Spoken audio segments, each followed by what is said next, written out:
Hi అండి, అందరికీ నమస్తే. ఈ వీడియోలో చేపల కూర వెరైటీగా మామిడికాయ ఈ రకంగా వేసి చేశానంటే చేపల కూర చాలా టేస్ట్ అయితే ఉంటుందండి. ఈ టైప్లో ఎవరు ఇంతవరకు వేసి ఉండరు. చూడండి ఏ విధంగా వేసానో. మనకి మామిడికాయ ఇలా వేస్తే చాలా టేస్ట్ ఉంటుంది. ఇదిగోండి, ఇది గడ్డి బొచ్చు అనమాట. చేప చాలా టేస్ట్ ఉంటుంది ఈ ఫిష్. ఫస్ట్ శుభ్రంగా కడిగేసుకుని ఒక స్పూను కారం, ఒక స్పూన్ పసుపు, ఒక స్పూన్ సాల్ట్ వేసి బాగా కలుపుకుని ముక్కలకు పట్టేలాగా మూత పెట్టి పక్కన పెట్టేసుకోండి.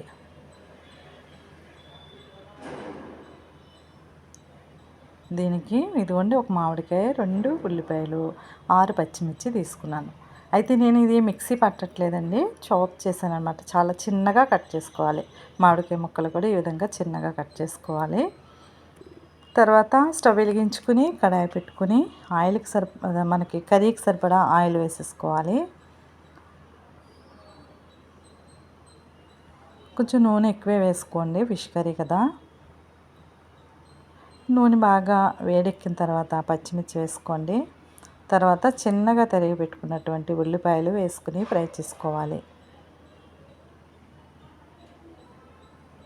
ఈ విధంగా ఫ్రై అవుతున్నప్పుడు కరివేపాకు వేసుకోండి.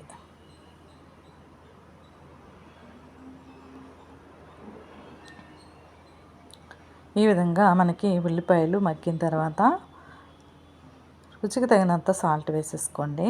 మనం చేపల్లో కూడా 1 స్పూన్ వేసాం కాబట్టి చూసుకుని వేసుకోవాలన్నమాట. అలాగే ఉల్లిపాయలు కొంచెం కలర్ మారిన తర్వాత మామిడికాయ ముక్కల్ని వేసేసుకోవాలన్నమాట. మనం వీటిని మనం దంచుకోవసరం లేదు, అలాగే మిక్సీ కూడా పట్టుకోవక్కర్లేదు. ఈ విధంగా వేసారంటే చేప ముక్కలకి చాలా బాగా పడుతుంది పులప.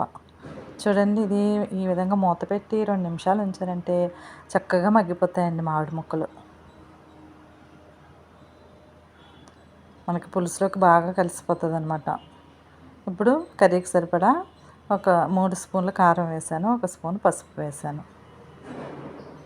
మీకు స్పైసీకి తగ్గట్టు వేసుకోండి. కారం ఇంకా కాలితే వేసుకోవచ్చు, నాకైతే సరిపోయింది. చూడండి, మొత్తం మామిడి ముక్క అన్నది కనపడకుండా చక్కగా సాఫ్ట్గా అయిపోయింది. గ్రేవీ కూడా చిక్కగా వస్తుంది మనకి పులుసు. ఒకవేళ మీకు మామిడి పులుపు సరిపోలేదు అనుకుంటే కొద్దిగా చింతపండు వేసుకోవచ్చు. అప్పుడు చేప ముక్కలు అందరూ వేసేసుకోండి. ఒకసారి గొడ్డ పట్టుకొని ఈ కడాయిని ఒకసారి అటు ఇటు కదుపుకోవాలి. అలాగే దీనికి మసాలా చూడండి, జీలకర్ర, ధనియాలు, అల్లం, వెల్లుల్లి, అంతే. దాన్ని సన్నికాయల్లో దంచుకోవచ్చు, లేదా మిక్సీ పట్టుకున్న పక్కన పెట్టేసుకోండి. ఇది కొంచెం చేప వేగిన తర్వాత వాటర్ వేసుకోవాలి. పులప చాలదు అనుకున్నప్పుడు ఇప్పుడే కొంచెం చింతపండు వాటర్ వేసుకోవాలి. ఇవ్వండి, ఈ విధంగా వేసుకున్న తర్వాత చేప ముక్కంతా మునిగేలాగా వాటర్ వేసుకుని ఒకసారి ముక్కంతా మునిగేలాగా ఇలా అడ్జస్ట్ చేసి మూత పెట్టేయండి.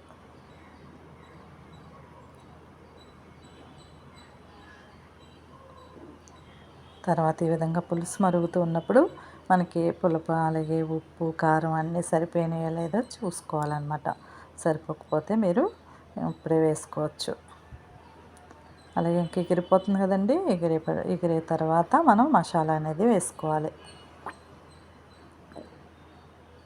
ఈ విధంగా వేసుకుంటే మనకి మంచి స్మెల్ వస్తుంది, అలాగే టేస్ట్ కూడా ఉంటుందండి. ఒకసారి బాగా కుదుపుకోవాలి కడాయిని. ఇలా దగ్గరగా అయినప్పుడు కొత్తిమీర వేసుకొని స్టవ్ ఆఫ్ చేసుకోవడమేనండి. ఎంతో టేస్టీ గడ్డి బొచ్చు ఫిష్ కర్రీ అయితే రెడీ అయిపోయింది. మీరు ఎప్పుడన్నా విన్నారా? మీరు కూడా తప్పకుండా ట్రై చేయండి. ఓకే అండి, థ్యాంక్స్ ఫర్ వాచింగ్.